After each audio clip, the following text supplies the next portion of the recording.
mudanayaasha golaha shacabka ee Jamhuuriyadda Federaalk ee Soomaaliya oo maanta kulan ku yeeshay xarunta golaha shacabka ee magaalada Muqdisho ayaa aqrinta labaad marsiiyay miisaaniyadda dowladda ee sanadka 2018 iyagoo dhinaca kalena cambaareeyay go'aankii madaxweynaha Mareykanka Donald Trump uu Qudus uga aqoonsaday caasimadda Israa'iil. kulanka mudanayaasha golaha shacabka ee Jamhuuriyadda Federaalk ee Soomaaliya oo shir gudoominayay gudoomiyaha golaha shacabka mudane Maxamed Sheekh Cusmaan Jawaari waxa ugu horeyn golaha uu ka hadlay go'aankii madaxweynaha Mareykanka Donald Trump uu magaalada Qudus uga aqoonsaday caasimadda Israa'iil waxaana gudoomiyaha golaha shacabka uu sheegay in go'aanka dowladda Mareykanka uu halis ku yahay dadaalada nabadda ee Mareykanka uu ka waday Falastiin iyo Israa'iil iyo guud ahaan ammaanka gobolka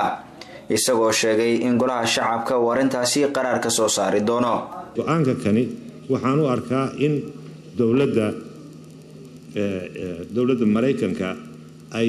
go'aankan halis ku yahay heshiiskii nabadda lagu raadinayay oo martaa halis gelinayo nabad doonkii oo laga raadinayo in laga dhaxdhaxaadsiyo Israa'iil iyo Falastiin oo halis ku noqonayo in uu soo ibaabo. wuxuu kaloo halis ku yahay gobolka oo dhan siyaasadda gobolkaas oo dhan amnigiisii iyo xasilooni siyaasadiisa wuxuu go'aankan ku yahay mid halis ku ah ayaan u arkaa. waxaan qabaa in si buuxda aan ugu baaqno dowladda Mareykanka inay ka noqoto go'aankaas ay gaartay maadaama uu arintaasi ka soo horjeedo dhammaan danaha muslimiinta iyo shacbiga Falastiin oo toosa uga soo horjeedo kana soo horjeedo qawaaniinta caalamiga ah. gudoomiye ku-xigeenka labaad ee golaha shacabka mudane Mahad Cabdalla Cawad ayaa soo jeediyay in arintaasi qaraar laga dhigo xildhibaanada arrimahaasi aadka u yaqaanana looga baahan yahay in guddiga arrimaha dibadda arrimahaasi ay kala shaqeeyaan. xildhibaanada nagu matala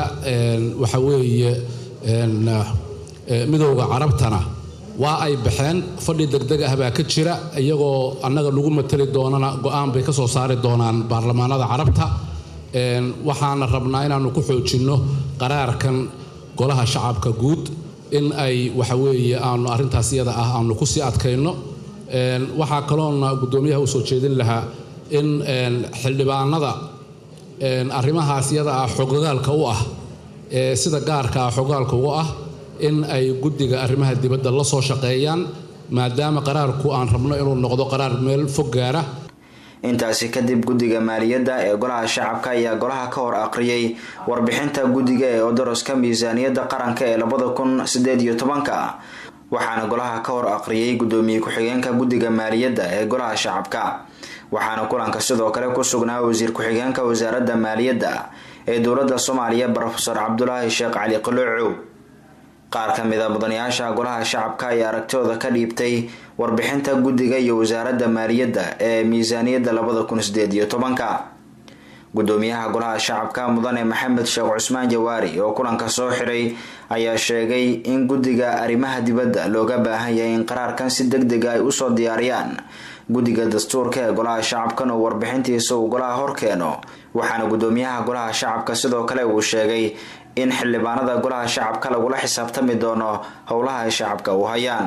guddiga arrimaha dibadda inay la soo xiriiraan si marta aan gacan ugu siiyo diyaarinta qaraarka waa qodob. labo inay soo diyaar garoobaan guddiga dib u eegis dastuurka ayaga kaliya ka maqan warbixinadii marta ay guddiyada soo bandhigeen ayaga kaliya ka maqan inay soo bandhigaan. waxaan filayaa in xildhibaanada fadhiya kulligooda magacyadooda in la qori waayo waxaan dadka ugu dambeeya oo meesha sii joogay waxa ay ku xirmaysaa magacyada dhan hadal qoraalku ku xirmay hadal qoraal kasta waxa ku xiran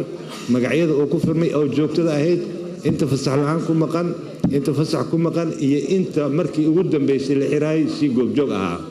minute kana waa ku xireynaa insha Allah shirkan waa noo xireeyay. Assalaamu calaykum.